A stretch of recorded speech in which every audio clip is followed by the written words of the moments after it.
Okay, so today we're going to be replacing the CV axle, the steering knuckle, the steering tie rod end, and also the strut. Let's get started. Alright, first thing we need to do is remove the caliper. On this one at least, there's two sets of bolts. This set of bolts, or this bolt here and the one below it, will take off this part of the caliper, but we want to take off the entire assembly. So for that, it's this bolt here, and then there's a bolt below it. So we'll bust those two off and get this caliper up and out of the way. Caliper is now off. Along with that caliper, you'll need to take off this bracket. This bracket was attached to the strut here, and since I'm taking the whole strut out anyway, I'm going to take this bracket off as well. So we'll take those two brackets off. Normally what I would do with the caliper is I would put a piece of metal and I would hang it from the strut to keep it out of my way, but since I'm taking the strut out, I can't do that. So what I did was the caliper actually fit right on the control arm here, so I just kind of slipped it right there so it's out of my way, and you know, there's no tension on the brake line itself. Okay, so now what we're going to do is take off this nut, because this nut holds on the CV axle, and then after we take that nut off, we're going to bust these two nuts off. I'm sorry, on this side. This is like a pressure bolt, so on this side it's just it's jammed in there with you know, pressure. So all you really need to worry about doing is taking off these two nuts. So let's do that. Air tools make it a whole lot easier. Actually, I didn't show you the rotor itself. Once I pulled that caliper off, the rotor just will come right off, no problem whatsoever. It's just held on by the bolts that actually hold the wheel on. So, rotor's off now. Got the nut off the CV joint. I was going to knock these two nuts off, but I forgot. I'm also going to change this little tie rod end. So, easiest thing to do with that is do it while it's still set up like this. So, I'm just going to take this nut off. Then you're going to take a hammer and hit it right here on the actual metal part, and that will make this pop up, or it should. Okay, the nut is off. Now I'm going to be replacing this piece anyway, so normally what you would do is you'd hit right here and it should just pop up. If it doesn't, you can always, as I said, since I'm not going to be keeping this piece, I can tap the actual threads. But oh yeah, it's real nice and loose. Alright, so that comes up out of the way. When you do take this off, kind of notice where it stops at. You might want to take a marker and mark it back here, so that way when you put it all back together, you'll be almost true. You're still going to have to go and get your car realigned after you do, especially this much work. Okay, so now I'm going to go ahead and take off those big boys. Okay, actually when I started trying to take these off, they were on there so tight that this entire piece started to turn, so I just dropped this. I just set it back in there to give me a little bit of resistance so I could bust it loose. Okay, now that these nuts are loose, what we want to do is leave the nuts on and then take a hammer and hit the nut, and it'll drive out the bolt. So let's give it a whirl. Whew, a lot of beating going on. See, they're coming out.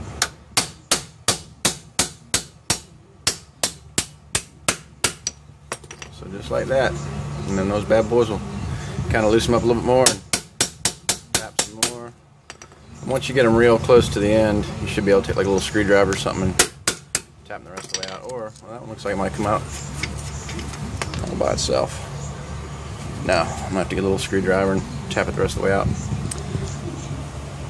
Alright, we got the two bolts and nuts out, and you can see now this entire assembly just, you can move it all over the place. I'm also going to replace this bearing while I'm at it. While I'm this deep into this thing, I might as well. So what I need to do next is get a little gear puller put onto here and pull that, or get this CV axle, because that's the CV axle we're going to replace. As you can see, I've already had to put a band-aid on it, but I'm just replacing the whole thing to be done with it. Okay, so I have the gear puller on there, but this thing is really rusted, so I went ahead and just soaked it with some penetrating oil, the front, and in the back. So while we're letting that sit, I might as well go ahead and get this strut out of the way, since it's just going to be in my way when I'm trying to get the axle, or the CV axle out. So to take the strut out, there's 3 bolts up here. 1, 2, 3. Pull those and the whole strut assembly will come out. Do not, I repeat, do not take that bolt off, because it's all under pressure. If you take that bolt off, what will happen is this part of the strut will come flying out of there, because this spring is under a whole lot of tension. Alright, so let's get it out. Okay, strut is out. Got a whole lot more room to work in here now. Still waiting on that oil though to penetrate. So running into problems. This CV axle is rusted into this bearing, so I'm gonna have to pull the entire arm. In order to do that, I was gonna have to do that anyway, because I'm replacing this ball joint right here. So there's just one little nut that holds this entire piece onto that ball joint. Take that nut off and then get yourself a splitter like this, or a bearing splitter. Slide it in there and you can pop it loose. So now I'm going to pull that entire arm out. Alright, got the arm out. It's still being a major pain in the butt. So I got it soaking right now with some oil. I guess I'm just going to try to take a sledgehammer and bust that thing out, because you know, I don't need it. I don't need this piece or that piece, so if I destroy them both, it doesn't matter, and it looks like I might have to. While we're waiting on that oil to try to get that thing loose, I'm going to go ahead and swap out this ball joint. This ball joint's an original. You can tell that because it's riveted in, so that makes it a real pain in the butt. Easiest way I've found to remove these things is to take I got a grinder, so I'm going to kind of grind and just grind the tops flat, so I can still see the circumference of the rivet. Then I'm going to drill a small hole almost all the way through the rivet, but not all the way, of course. Then I'm going to grind them all the way down flat to the level of the actual ball joint itself. The reason I'm going to drill that hole first is so then I'll be able to see where the center of the rivet's going to be, because once you grind them down flat, you won't be able to see where the rivet ends and this part begins. So after I do that, then I'm going to take a bigger drill bit and drill through that hole, make it larger, again not going all the way through, and then I'm going to just take an air chisel and hopefully they'll pop out. That's the plan anyway. Slight change of plans. I couldn't get those holes, like with the impact hammer, I couldn't get them down, so what I did is I just ground everything smooth, put a jack up in here, and then as this was sitting up here, I just beat the piss out of it with my hammer, which, you know, made it break loose from the rivets. The rivets were sticking up higher than that, but I ground them down with a grinder again, and now I've drilled some more holes in them again. The holes, the reason you drill a hole on top of a rivet is to let the metal on top kind of crush in. So now, hopefully, yep, rivet's gone. So let me get busy on that. All the rivets are out now. A little bit of a pain in the butt, but not too bad. Steering tie rod in. What I did is I put this little piece of tape right there. I already busted this loose, but there's you have a nut here and then a holding point here. So then you can just when you loosen, you have to hold them both, of course, and loosen them. And of course, you just spin this bad boy off. I'll try to leave that nut right where it is and screw the new one back on. I'm gonna also go ahead and install this thing. So all that is another one of those with bolts now instead of rivets. Finally got the CV joint out. I had to basically chuck it up in this vise and beat it to death with a sledgehammer, but it did come out. So the CV joint was in here, the bearing is right here. To take the bearing off, just those 3 bolts. There's the old bearing. CV joint, of course, went through that rusted piece of junk. So what I'll do now is just put on the new bearing. New bearing goes in there. Put the new bolts in. Then we'll put it back in and continue from there. New steering tie rod on. Knuckle. This one's very stiff. That one was really loose, but that's on, bolted in. New bearing on, bolted in. When you do that bearing, if you ever do, make sure you put this little cover back on, because I forgot to put it on when I first put it on. And what this does is this holds the anti-lock brake plug and the CV joint. Now the CV joint is pretty simple. If you look, it just slides right on that. So to get the old one out, it was a little bit difficult, but they just slide in, slide out. So I'm just going to take this, slide it in there, and then of course the other end of the CV joint, which is there. This one looks rusty. I might have to clean that up. Slides into the back of your bearing. You can see the teeth, and then you put the nut on, and the next hard part is going to be getting the strut back on.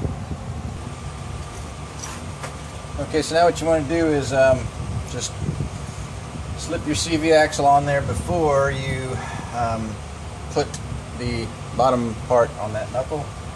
So just lift this up, slide that in, slide around the knuckle.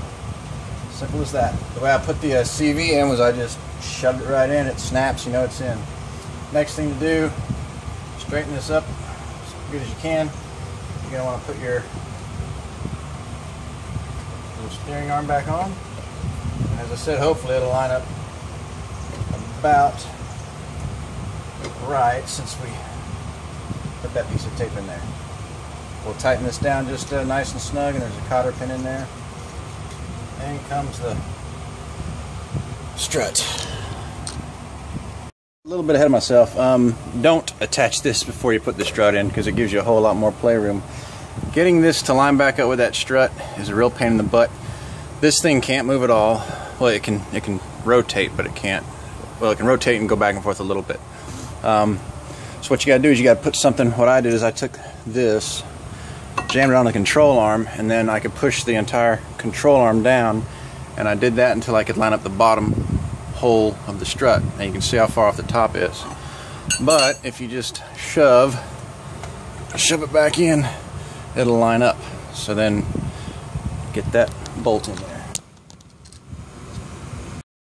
Both the bolts are in now. The nut holding the ball joint is tight. I have to put the cotter pin back in there. Where is it? There it is. So I have to put the cotter pin back in there, but it's tight. All three of these are tight. The bearing, those three nuts are tight. I have to put this back on, tighten that up. And when I tighten these down, it'll actually pull these bolts in, and I'm done. Yet one very important thing, the CV axle bolt or nut. Alright, so we're going to throw the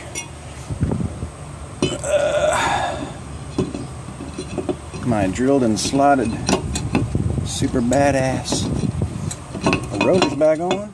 These nuts are, these bolts are just a little off. I'll have to tap them, get them lined up, but that'll go on. Brake caliper back on, and make sure everything is nice and tied up, cotter pinned up. Attach these brackets again, all that good stuff. It's all downhill from here. Okay, caliper back on, rotor back on, nut tight there. Tight the anti-brake clip back on the bracket. These brackets bolted back up to the strut. Nice and tight on the struts. Nice brand new CV axle and strut. So let's throw the wheel on and go get it aligned. Hopefully I won't have to do that again ever for this car, as it's already on its last legs.